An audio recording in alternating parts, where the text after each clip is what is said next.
Hola, bienvenidos. Estoy aquí con nuestro invitado especial, Jorge Torres Landa. Qué gusto tenerte por aquí, inaugurando nuestra sección de podcast en nuestro estudio ID aquí en Querétaro. Cuéntame cómo estás. Muy bien, muy a gusto. Muchas gracias por invitarme. Está muy padre el estudio y encantado de hablar siempre con gente joven que tiene muchas cosas que preguntar y espero podamos aportar algo. Súper. Mira, a mí me gustaría mucho hablar sobre tu libro. Solamente sí me gustaría, antes de que empecemos con ese tema, cuéntanos un poquito más sobre ti, quién eres, un poco de tu contexto. Bueno, yo soy un desarrollador inmobiliario, soy un apasionado de este universo del mundo inmobiliario. La verdad es que me encanta todo, desde la parte industrial, habitacional, comercial. Lo que más he hecho es interés social. Okay. Eso es lo que más he hecho en el tiempo. Tengo ya 22 años en esto. Empecé siempre como un tema comercial en el turismo. Pero ahora, bueno, pues el desarrollo es todo un reto y la verdad es que es algo muy padre. Me gusta mucho dar clases, me gusta mucho aprender. Soy alguien que todo el tiempo está aprendiendo cosas nuevas. Y ahora este juego de las redes sociales y andar metido con las comunidades que se están armando alrededor de esto, pues ha sido algo novedoso para mí, pero pues ya en 2 años, pues padre, y creo que ahí vamos. Muy bien. Hablando un poquito de tu formación, ¿qué fue lo que estudiaste, dónde estudiaste y cómo ves tú lo que estudiaste con el mundo real? O sea, porque yo sé que es muy diferente la universidad a lo que pues realmente es el trabajo en la vida diaria, ¿no? Fíjate que yo tuve una ventaja porque empecé a trabajar muy chavo. Yo siempre supe que era comerciante, ¿no? Desde los 14 años. Entonces, como lo tenía claro, para mí estudiar y aprender era en base a eso, ¿no? Comprar algo barato para venderlo caro. Es algo que aprendí muy chico. Vengo de una familia de comerciantes, de gente que se dedica a la comercialización de diferentes cosas, desde el lado de mi mamá y de mi papá también. Entonces, fíjate que lo tuve muy claro desde muy chico. Me confundí más grande porque mi mamá es médico y yo entré, me gusta mucho el tema de la física, la química. Salí del área de químico-biológicas de la prepa y me metí a estudiar medicina. O sea, ¿toda tu carrera fue medicina? Claro que no. Me salí del propedéutico corriendo porque me dije, no, hombre, yo aquí voy a vivir para la carrera y no la carrera para mí.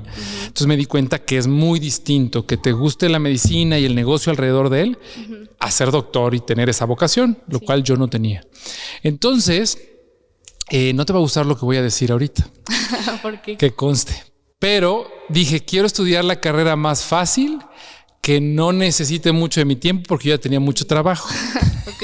Y me metí a comunicaciones, que es el tronco común de administración de empresas y de turismo. Entonces me metí a comunicaciones y dije, a ver, tampoco esto es lo mío, no porque fuera muy fácil, pero así lo pensé yo. Sí. Y entonces terminé yéndome a administración de empresas y turismo. Y yo no fue rápido para mí porque yo como trabajaba, empecé en La Salle, estudié aquí en la UVM, o sea, brinqué de muchas escuelas, estudié en Cancún y me costó trabajo terminar. Y después estuve estudiando de todo un poco. Hasta el MIT terminé, soy AD2 IPADE, tengo una maestría en administración, tengo varias cosas que no son curriculares, pero que son cosas que hoy a mí me funcionan muchísimo. Siempre me metí a cursos de hablar en público, me metí a cursos de cómo mejorar mi comunicación en internet. O sea, puras cositas que eran como más técnicas y que la gente no valoraba y que hoy a mí me sirven muchísimo. Sí, claro. Esto de que estudiaste turismo y todo esto, ¿tuviste algún tipo de prácticas fuera de donde estabas tú o algo? Yo ya trabajaba para el grupo Meliá Turquesa en Cozumel y todavía no terminaba. Yo ya estaba trabajando y empecé en alimentos y bebidas. Me entrenó un poco el grupo Anderson, estuve con ellos un rato y es una gran escuela. Me traían en súper friega y luego terminas y te revientas muchísimo porque es un lugar muy divertido. Pero cuando estaba yo en eso y ya en alimentos y bebidas me di cuenta que los que ganaban más dinero trabajaban mucho menos que yo, que eran los que vendían tiempos compartidos. O sea, ellos empezaban a trabajar, ponle a las 10 de la mañana y para las 3, 4 de la tarde ya habían terminado. Y yo empezaba a veces a las 5 y terminaba a las 5 de la mañana y en friega, ¿no? Y luego, o sea, era muy complicado. Entonces, el señor Scott, y lo explico un poco en el libro, El señor Scott me abre las puertas a entrenarme en eso. Y entonces ahí aprendí la comercialización de bienes turísticos. Okay. A mí me tocó esa primera parte en donde el tiempo compartido se modifica. Ya no solamente venden tiempo, sino una participación de la propiedad. Como fractional. Como un fractional, pero estamos hablando de hace 15, 20 años. Okay. Como 16 años. Entonces, fue muy interesante, me fue muy bien. Y luego me fui a Europa. Ahí Omex o algo así tenía. No, en Europa me fui a abrir agencias de viajes y cuando regreso es cuando entro a trabajar a Usacell y porque le vendí una flotilla de celulares a Omex, me contrataron. Ok, ¿y cómo fue eso de la flotilla de Usacell? ¿Cómo estuvo eso más o menos? Es que yo entro a trabajar, puse un restaurante en León, ya estoy en León, Guanajuato, he vivido un chorro de lados. Okay. Ya estoy en León y entro a trabajar, tengo problemas con el restaurante. Y entonces, no directamente conmigo, sino con quien me estaba rentando. Y dije, me voy a meter a trabajar, voy a vender algo. Y entonces me contrataron en Usacell, el de Grupo Salinas, que también es una gran escuela para aprender a vender. Son súper rudos. Y entonces yo me metí no a ventas de celulares tradicionales. En esa época era Nextel el más fuerte. Y Usacell crea un equipo que era como una copia chafa de Nextel, pero a muy buen precio y con muy buenas condiciones para los ejecutivos de grandes empresas. Entonces yo dije, yo me voy a volver ejecutivo de cuentas empresariales. Y eso agarré. O sea, yo no vendía un celular, yo tenía que vender de a 10, 15 para arriba. Pero las comisiones eran el doble de lo que le pagaban a alguien de ventanilla, ¿no? Entonces, pues vendí muchos teléfonos corporativos. Ya al final no sé la verdad si funcionaban muy bien porque era una tecnología nueva, rara, pero le vendí a Omex y el director en ese momento, Renan Buccelli, se medio enojó porque él era fan de Nextel. Entonces cuando llegan y le dicen, ¿cómo que cambiaron todos los celulares? Entonces me habla Julián de Nicolás y Renan, consiguieron mi contacto y me hablaron a preguntarme que cómo le había hecho para yo venderles eso, ¿no? O sea, una propuesta que no podían rechazar, literal. Sí, claro. Entonces ahí supo mi background de spin y de todo lo que yo sabía de tiempos compartidos. Y me dijo, te tienes que venir a trabajar conmigo. Le dije que no. Estaba yo viviendo en León. Y fueron por mí, no él, una persona. Me subieron a un avión, me fui a Culiacán un fin de semana y me convencieron y me quedé a trabajar con ellos un rato. ¿Cómo cuánto tiempo estuviste por allá en Culiacán? No, en Culiacán nada más fui al entrenamiento porque ahí estaba ellos, ahí los conocí, ahí me explicaron de qué se trataba. Les decía, yo no sé vender casas, porque era vender casas de interés social, o sea, no turísticas, ¿no? O sea, literal, casas Infonavit. Yo no tenía idea de eso. Me dijeron, no te preocupes, yo te voy a entrenar. Y me entrenaron y me fue muy bien. Y es una muy buena historia de aprendizaje. Es más, hay gente que trabajaba conmigo ahí que sigue conmigo todavía. Ay, qué padre. Sí. O sea, y todo esto, o sea, de todos los negocios que has tenido y todo pues la trayectoria que has tenido aparte de lo de Usacell y todo esto, ¿cuál fue el momento que dijiste, de aquí soy, sí me gusta lo que estoy haciendo? O sea, que te motivó a seguir ahí. Es que, ¿sabes? Son demasiadas curvas que he tenido. Por ejemplo, el final con Omex, que cuento un poquito en el libro, ahorita entraremos en ese tema, no fue bueno. O sea, terminé, la que era mi jefa, en una jefa nueva, yo había tenido una jefa anterior, pero la nueva jefa, como a los 3 o 4 meses que entró, me doy cuenta que estaba robando. Y tenía las pruebas y tenía toda la información. Entonces la reporto a Recursos Humanos y me corrieron a mí. O sea, la defendieron a ellos. Y me demandaron, no solamente me corrieron. O sea, todo lo que yo había dicho me la voltearon y me culparon a mí. Entonces, pues imagínate, eso son un monstruo, ¿no? Sí, entonces me pude defender. La verdad es que mis tíos me apoyaron. Me dijeron que si no había hecho yo nada me iban a apoyar, pero que si encontraban que sí había sido yo, me iban a dejar solo, ¿no? Entonces, pues me defendieron y pues imagínate, esa es una historia en donde después me quisieron contratar porque se dieron cuenta de la realidad y esta señorita, no sé si terminó en la cárcel o no, pero la corrieron. Y luego me quisieron contratar y yo ya no quise. O sea, ya dije no, ya. En esa época conocí a los que hasta el día de hoy siguen siendo mis socios en las casas de interés social en esa época. Pues que justo ahí se ve la lealtad, ¿no? Y obviamente si tú estuviste haciendo bien las cosas, pues ni por qué irse de donde están aprendiendo de alguien como tú, ¿no?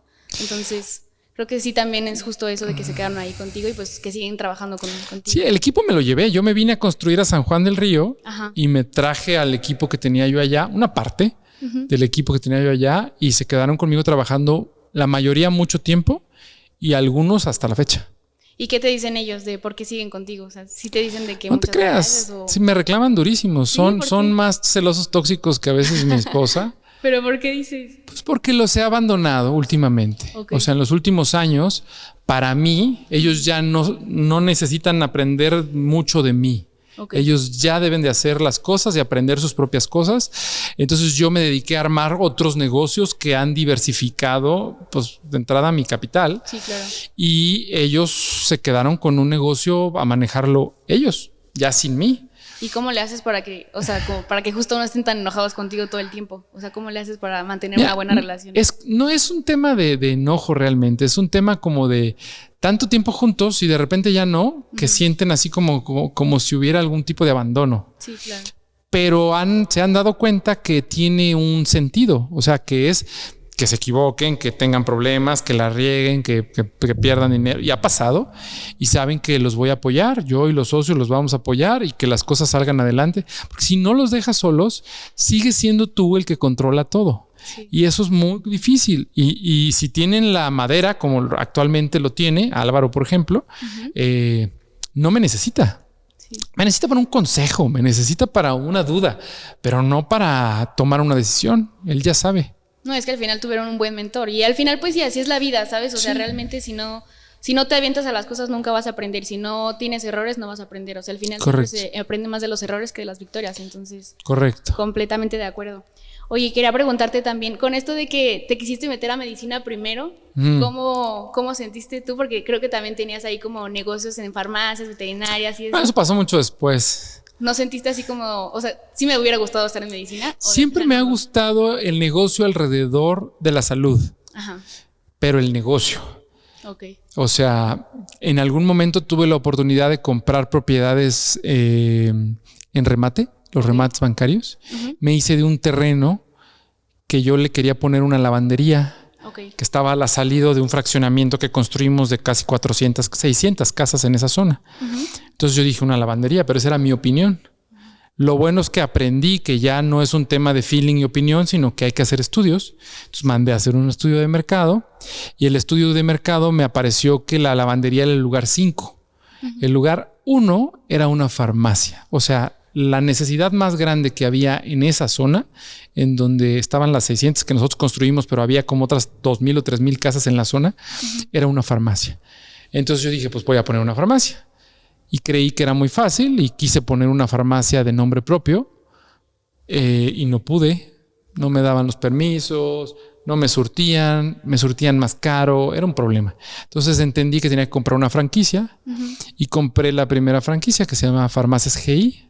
De genéricos intercambiables y la propiedad era mía, entonces yo construí la farmacia y le puse arriba unos consultorios y todo y hasta la fecha sigue funcionando.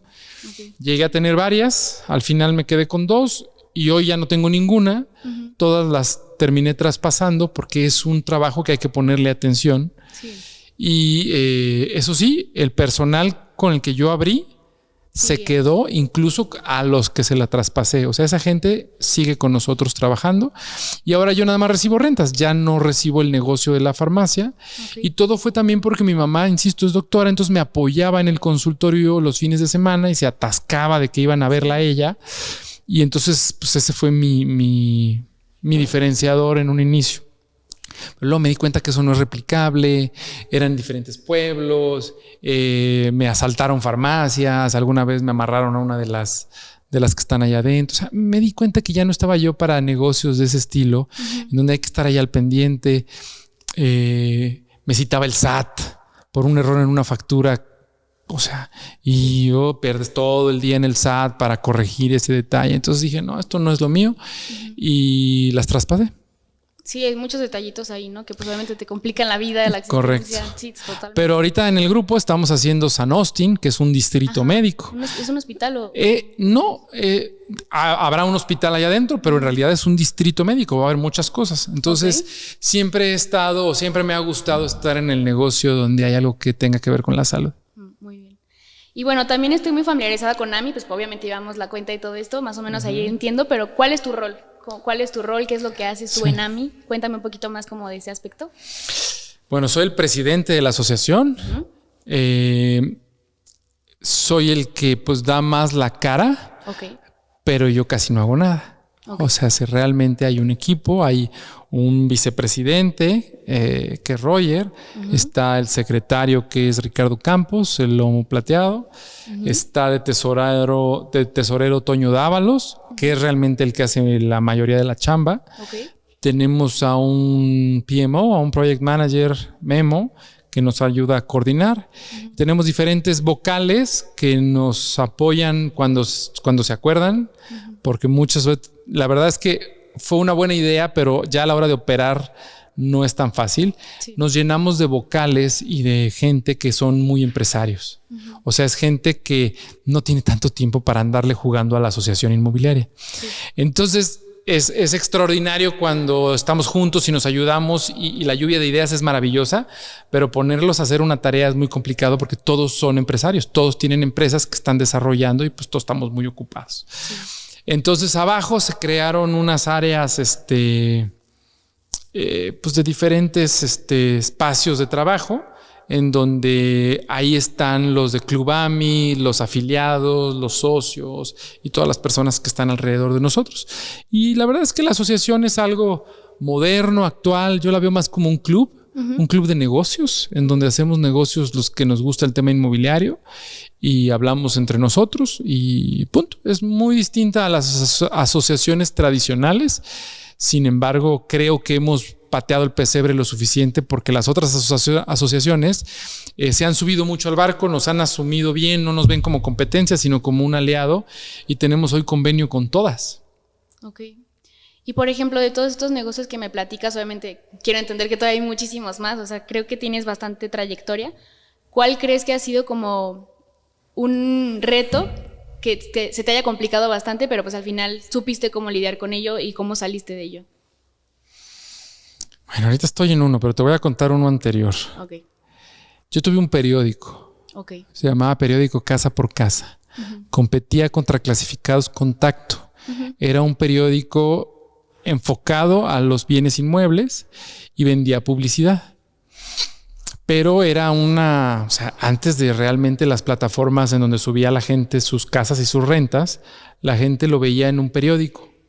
Veía ahí los clasificados de lo que se estaba rentando y vendiendo hace ya algún tiempo. Como un director. Ya existía internet y todo, pero no lo usaban para eso.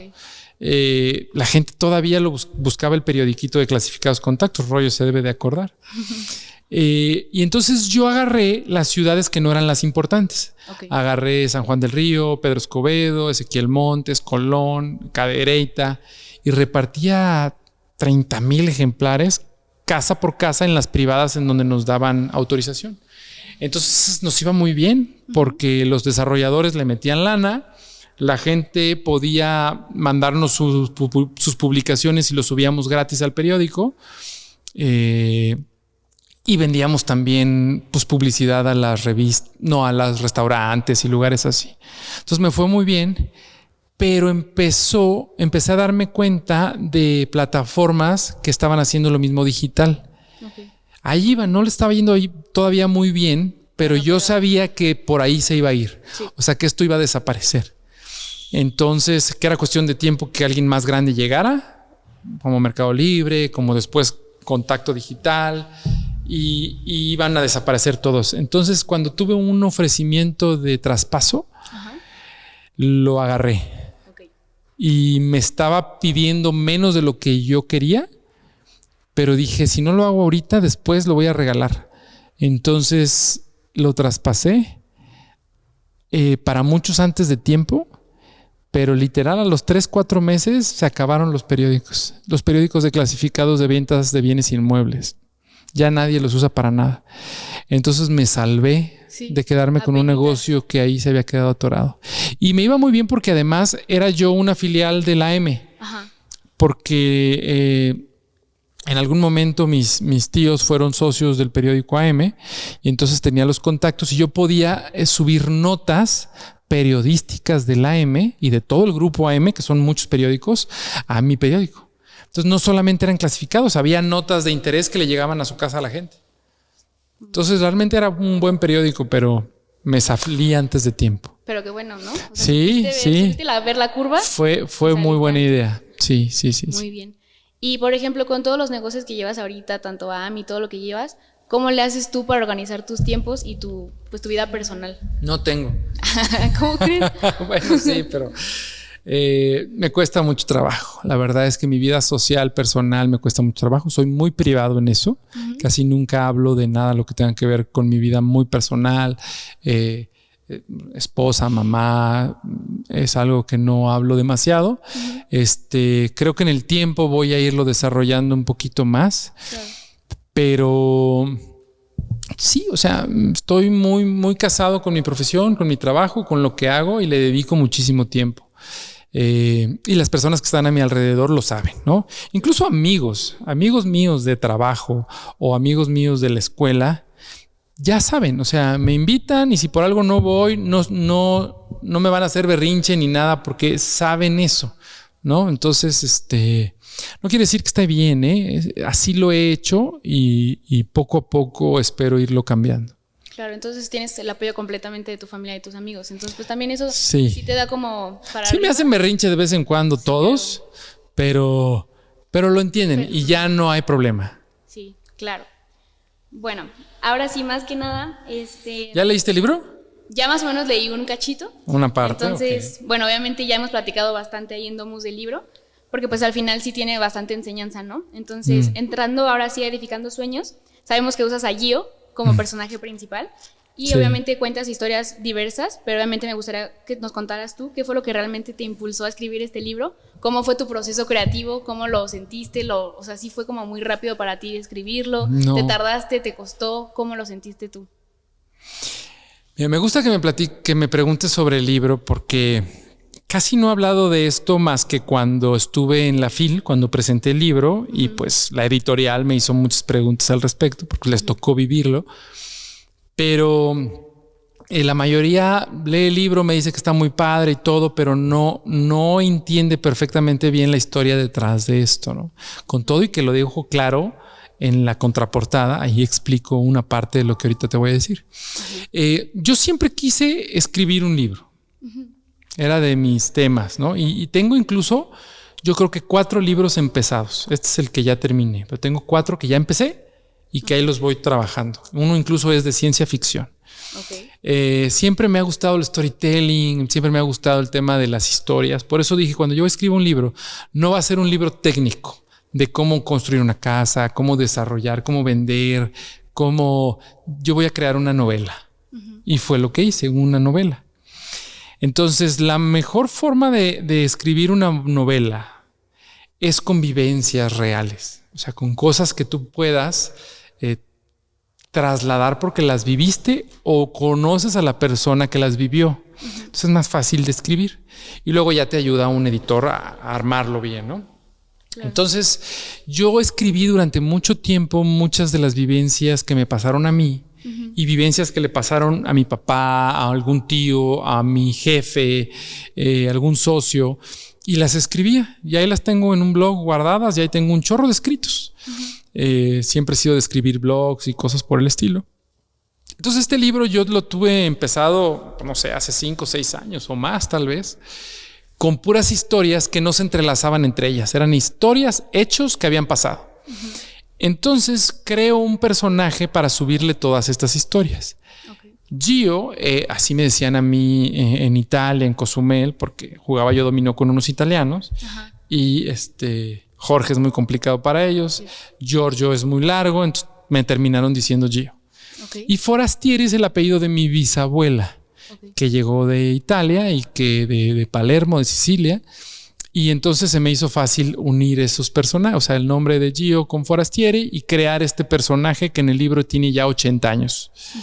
Y le empieza a contar la historia a su sobrina nieta, que no existe, hacia atrás, ¿no? Sobre sus éxitos, sus vidas, su amor y sus amores y desamores, problemas, conflictos por todos lados, ¿no? Él es un desarrollador inmobiliario, ya con su vida resuelta económicamente hablando, financiera, retirado en Cozumel, y empieza a contar la historia, ¿no? Okay. ¿Y para ti no fue un poco complicado? O sea, no hubo como ahí una pausa de tu parte de no sé si publicarlo o sí publicarlo, porque obviamente, como tú mencionas, son historias que te pasaron a ti o a gente cercana a ti. O sea, luego supiste de que sí quiero sacar mi libro, o sí hubo algo como que te detuviera, si quiero o no quiero. Más bien las personas cercanas a mí, no creas que les encantó. Yo no se lo enseñé absolutamente a nadie que no fueran mis editores. Okay. Nadie lo leyó hasta que se publicó. Mis editores sí, nada más. Digo mis porque tuve 2 o 3. Okay. Para poderlo sacar. Ya les surgía que lo sacara y yo pues no tenía prisa, la verdad. Sí. Entonces, no pienso vivir de eso, no me considero un escritor, ¿no? Pero ha tenido mucho éxito, ha sido muy bueno. Gracias a Dios se ha vendido bien. Entonces, mira, lo difícil de escribir un libro, como cuando es una novela, no son las historias, sino el hacer que el lector vaya del pasado al presente y del pasado al presente de manera constante. Porque son 2 momentos completamente diferentes. Y si las 2 no son historias que vayan avanzando, se vuelven muy aburridas, se vuelve nada más un enlace de una historia con la otra. Y en cambio aquí están pasando 2 historias diferentes. Una que es en el presente y otra que son las historias en el pasado, donde empiezan y terminan. Okay. Esa es la parte más difícil. Que por supuesto te ayuda un gran editor a que quede eso bien, ¿no? Entonces, pues sí, son muchas historias. Mira, lo padre de que esté novelada es que uno puede exagerar, puedes mentir, puedes cambiar los nombres, puedes decir una cosa que realmente no era exactamente así por otra, puedes tratar de no afectar a alguien. Por ejemplo, yo en el libro pues no digo Omex, ¿no? Creo que digo Home o algo así un poquito distinto. Y así varios nombres que no son reales, ¿no? Que yo sé quiénes son, pero que el lector pues no le queda perfectamente claro. Entonces, de la respuesta de las personas que están en el libro, ¿cómo lo sentiste? O sea, ¿todo sí fue positivo o sí hubo ahí como controversia? No, pues, no les encantó demasiado. Les gusta el libro como tal. Ajá. Pero siempre tienen una crítica sobre, oye, a ver, no, espérate, pero es que esto aquí no pasó exactamente así. Sí. Mi contestación siempre es, pues es una novela. Sí. Yo no estoy contando una autobiografía, no estoy diciendo fechas, no, esto es una novela que está basada en mis vivencias y en vivencias de personas cercanas a mí, pero es una novela. Sí. Entonces, no todo lo que está ahí es perfectamente así pasó, ¿no? Sí. Está exagerado. Bueno, en el libro resalta mucho una parte, o sea, la figura paterna como un pilar bastante importante. ¿Cuál dirías que fue la lección que te marcó o te dejó una enseñanza duradera? ¿De mi papá? Mira, es que la historia entre mi papá y yo es complicada porque aunque él fue un gran papá en mi niñez, o sea, yo viví una niñez extraordinaria, ya en mi adolescencia no nos llevábamos nada bien. Okay. Yo era muy rebelde, yo gané dinero muy rápido, muy chico, aprendí a hacer dinero. Entonces, un chavo que sabe hacer dinero es muy difícil de controlar. Entonces, pues sí, era muy complicado, muy rebelde. Y además, pues mi papá también siempre fue muy... tenía una personalidad muy amiguera, muy de tener, era muy bohemio, cantaba muy bonito. Mi papá tocaba la guitarra y yo era todo pues, matemático, financiero, negocios, tiempo, ¿no? Y él siempre quería que yo fuera un poquito más calmado. Entonces hubo una época en donde no nos llevamos muy bien, nos peleábamos mucho. Se separan mis papás y entonces pues yo me fui y haz de cuenta que yo no viví con ellos pues, mucho tiempo, ¿no? Okay. A mí, por ejemplo, no me tocó demasiado la adolescencia de mi hermana, sus noviazgos, sus cosas. Yo ni estaba aquí. Okay. Pues, no sé. Entonces, sin embargo, tuve muchas figuras paternas además de mi papá, muchos mentores, muchos hermanos de mi papá, tíos de mi papá. Entonces tuve una muy buena relación. Ya cuando yo regreso, nuestra relación fue mejor, nos llevábamos bien, tuvimos, no, se podría decir que no nos llevábamos bien en el tema de negocios, pero sí en lo demás, yo convivía muy bien con él y pues fue una relación bonita, bien, hicimos algunas cosas juntos hasta que pasó lo que le pasó y eso fue pues difícil para mí, pero por un lado le doy gracias a Dios que una semana antes de eso que pasó, yo hablé con él y nos dijimos así como muchas netas de cosas que a mí no me gustaban y de él a mí y así. Entonces como que nos desahogamos. Por lo tanto, yo nunca me quedé con esa sensación de que no le dije o que no... ¿Me explico? O sea, como esas cosas que... todas se las dije una semana antes. Entonces, esa en mi cuestión muy particular, eso fue bueno para mí y yo me enfoqué por completo en el acontecimiento y en todo lo que sucedió y me fui a tratar de arreglar. Así piensa mi cabeza. Arreglar problemas, solucionar conflictos. Entonces yo me basé en el conflicto y me puse a trabajar en ello, ¿no? Claro. Y por ejemplo, ¿a los cuántos años saliste tú de tu casa? O sea, con esto que me platicas que más o menos había ahí como conflicto con tu papá, ¿a los cuántos años te saliste de tu casa? ¿Tenías apoyo también de tu mamá y de tu hermana? ¿O cómo fue? Mi hermana era muy chiquita, le llevo casi 5 años. Entonces, no. Mi mamá siempre, pero te puedo decir que hubo una época en la que más bien yo la apoyaba a ella. La primera vez me fui como a los 14 años. Ok. Pero fui y vine en varias ocasiones y viví con tíos en donde pues, se podría decir que no estaba solo al 100%, aunque ellos trabajaban todo el día, pero ya bien a los 17 para 18 años que me voy a la Riviera Maya, a Cozumel, Cancún, Playa del Carmen, a partir de ese momento nunca más volví a regresar. ¿Y tuviste algunos retos por ahí? ¿Algo que te haya afectado a ti? ¿Algún error que te haya costado mucho?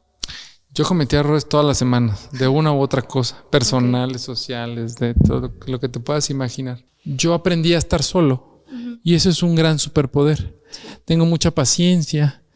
Soy alguien que le gustan las actividades que hace y si no le gusta las deja de hacer. Okay. Entonces era como fácil cada vez que me topaba con algo que ya no me gustaba, lo podía hacer a un lado y si me gustaba y simplemente era un obstáculo, pues veía cómo hacerle para solucionarlo, ¿no? Insisto, mi cabeza piensa de esa manera, cómo solucionar problemas. Entonces, pues sí, me conflictúa cuando son problemas que no son solucionables, ¿me explico? Pero que aún así generan conflictos, como lo de mi papá, o como, por ejemplo, cuando se viene abajo un proyecto por la pandemia, por ejemplo, pues ¿cómo solucionas eso? Sí. No hay nada que hacer, simplemente agarras tus chivas, ves qué tantos está la afectación, cuánto va a costar eso, cómo lo vas a resolver, cómo vas a resolver el conflicto de pagar, por ejemplo, regresarle el dinero a muchísima gente, que no es tan fácil, no lo traes en la bolsa. Entonces, esos son conflictos muy complicados por los cuales yo creo que no hay tanto desarrollador exitoso porque cuesta muchísimo trabajo de la planeación de un proyecto a entregarlo. Muchísimo. Sí, claro. Bueno, hay una parte del libro bastante honesta donde hablas sobre la imprudencia del alcohol. Me gustaría que me cuentes cómo crees que afecta hoy en día a los jóvenes. ¿Y si les pudieras decir algo directamente, qué mensaje les darías? Bueno, es que en esa parte del libro hablo de un acontecimiento en particular, cuento más o menos la historia de lo que pasó cuando asesinan a mi papá. Entonces, que no tiene que ver con un consejo a los chavos, porque la verdad yo creo que el alcohol bien manejado y pues es algo que con el que he vivido siempre y nunca he tenido ningún problema. Nunca he sido alguien que se despierta en Acapulco y no sabe qué pasó. O sea, si eres así y no lo controlas, pues ahí sí déjalo, ¿no? Pero lo que sí es que hay personas, y más ahora, que son muy, muy agresivas. Y uno tiene que tener cuidado porque hoy no sabes contra quién te estás enfrentando. No sabes quién es la persona que está enfrente. Antes era una cachetada, un golpe, alguna cosa así, y ya. Y hoy la gente se puede agarrar a balazos por cualquier cosa. Sí. Eso de ir gritando en el carro y pitándole el claxon a todo mundo no tiene sentido, ni te hace sentir bien, ni mejor, ni es cierto que manejas tan bien, y te vas peleando con la gente de gratis. Entonces, el ser una persona más calmada y tranquila siempre te va a dar mejor beneficios. Siempre, siempre, siempre.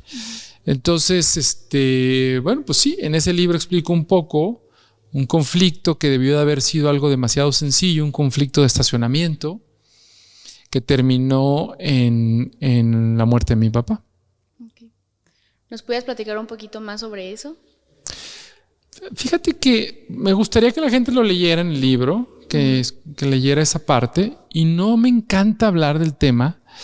Lo que te puedo decir es que fue una serie de acontecimientos que generaron errores tras errores tras errores, que terminan en una orden de aprehensión de alguien que se sabe perfectamente bien quién fue, cómo y qué es lo que estamos haciendo al respecto, las autoridades. Yo soy alguien que confía en las autoridades queretanas, ¿no? En el Poder Judicial y eso. Entonces, también creo en el destino, en el karma y en ese tipo de cosas. Por lo tanto, creo que eso se va a solucionar. Ya no lo traigo tan apegado a mí, de que iba yo a fiscalía cada ratito.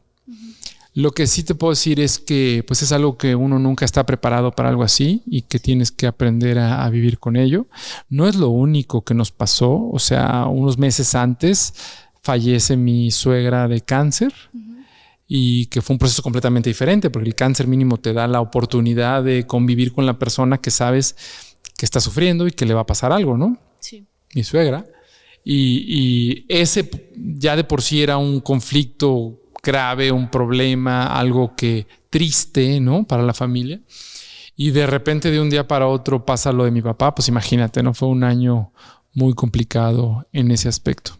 ¿Y cómo le hiciste tú para balancear pues todo esto que estaba pasando tanto con tu suegra y tu papá y los negocios? O sea, ¿cómo le hiciste como para no dejar de lado todos tus negocios y estar enfocado también pues en tu familia? ¿Sabes qué? Me pasó lo contrario. Me enfoqué muchísimo en los negocios. Okay. Y dejé por completo la parte familiar. Okay. O sea, me metí demasiado a que mi mente estuviera ocupada en eso. Los momentos difíciles en acontecimientos como esos son precisamente cuando no tienes nada que hacer, porque ahí es en donde le das vuelta a todo. Sí. Entonces a mí me pasó lo contrario. Yo me metí de lleno a los negocios, al trabajo y de milagro no se desbarataron más cosas en mi familia porque me entendieron y lo aceptaron así. Claro. O sea, en esta parte sí tuviste el apoyo completamente de tu pareja y de tu familia. O sea, estoy tratando de, pues, como estar como ocupado en otras cosas, o sea, no estar sobrepensando el tema. O sea, ¿sí entendieron toda esa parte? Sí.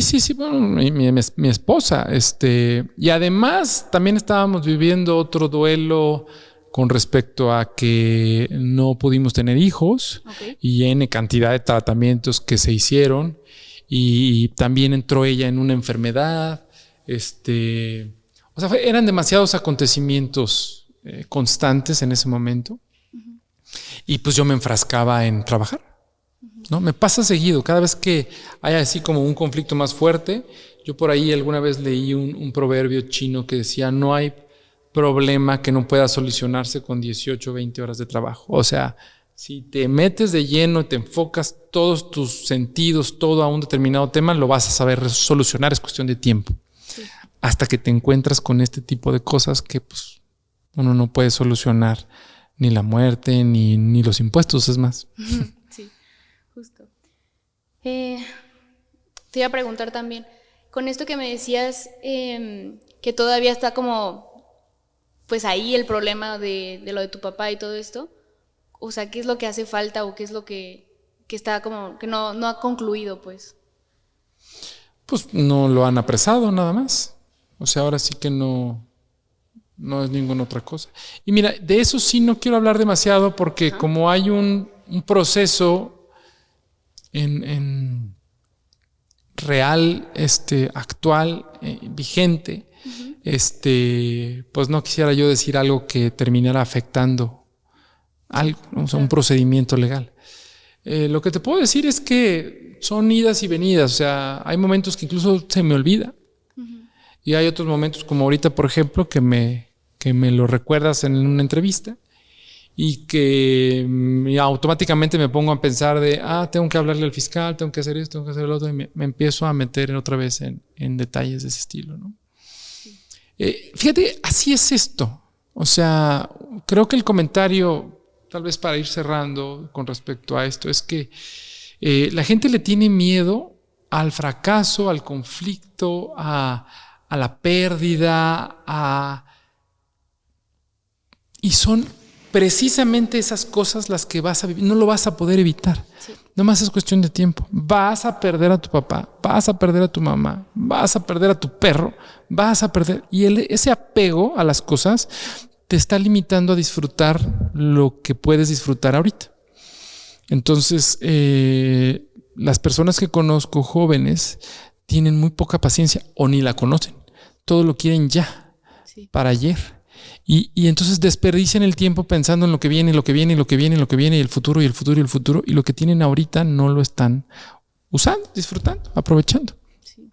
Entonces, es un grave error incluso en los negocios, porque para los negocios también hay que tener paciencia. Y si nada más estás pensando en cuánto vas a ganar cuando ni siquiera has cerrado el contrato, pues la estás regando. Tienes que cerrar el contrato primero. Sí. Si tuvieras que darle un consejo a un joven ahorita sobre todo esto de que vas a fracasar, o sea, van a fallecer tus papás, vas a tener puros errores básicamente toda tu vida, ¿qué les podrías decir? Que es un paso, no son acontecimientos. O sea, tanto el éxito como el fracaso son parte momentánea de algo que vas a vivir en el tiempo. O sea, el éxito también es momentáneo, no te va a ir bien en todo. Entonces, los dos son parte de un determinado proceso de crecimiento, punto. O sea, lo único que deben de saber es que están hoy en un punto y van a terminar en otro. Van a seguir creciendo en edad, en panza, en muchas otras cosas.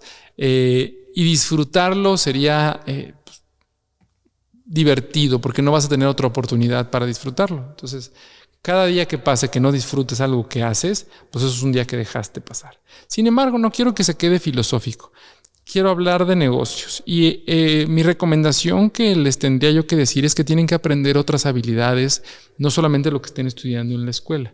Hoy en día la comunicación hoy es mucho más valioso que lo que existía antes. Antes, o sea, si yo salía de la carrera de comunicación era para trabajar en Televisa, en TV Azteca o en alguna de esas cosas y ya no había otra cosa.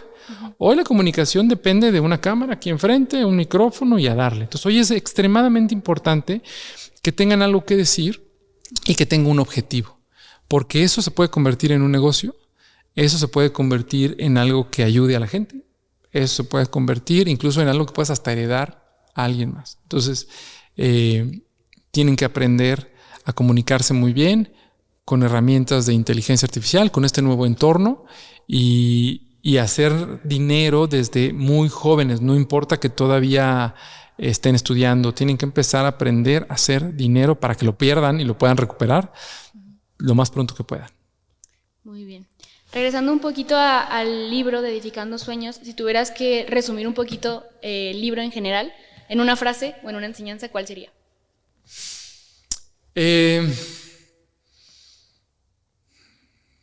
Un sueño. Por eso le puse Edificando Sueños, porque tiene que ver con el mundo inmobiliario de edificar, pero también con el personal de ir desarrollando algo que en el tiempo espero llegar tan bien, tan lúcido, tan fuerte como Gio Forastieri a sus 80 años. Me faltan 40, bueno, tengo 43. Okay. Entonces me faltan 37 años para llegar a su edad. Lo estás viendo entonces más como un plan a futuro de cómo quieres pues terminar, ¿no? Insisto, es una novela en donde pongo a un personaje que está bien de salud para la edad que tiene y que tiene todavía muchas cosas que dar, que ofrecer. Entonces, y edificó muchos sueños para muchas personas, no solamente para él. Es interesante. Ojalá y les guste. Está en Amazon y ahí escriben reseñas, para bien o para mal. Las dos funcionan. Sí, al final de cuentas, comentarios son comentarios, ¿no? Correcto. Pues bueno, pues ojalá que todos puedan leer tu libro. Creo que justamente tiene bastantes enseñanzas y tiene una buena historia, entonces creo que vale la pena leerlo, ¿no? Pues muchas gracias, Jorge, por recibirnos por aquí y por explicarnos un poquito, contarnos un poquito de tu historia, de cómo fue el proceso de tu libro y pues de tu vida personal. Gracias a ti. Recibirme tú, a mí, estamos en tu casa. Bueno. Muchas gracias. Bye.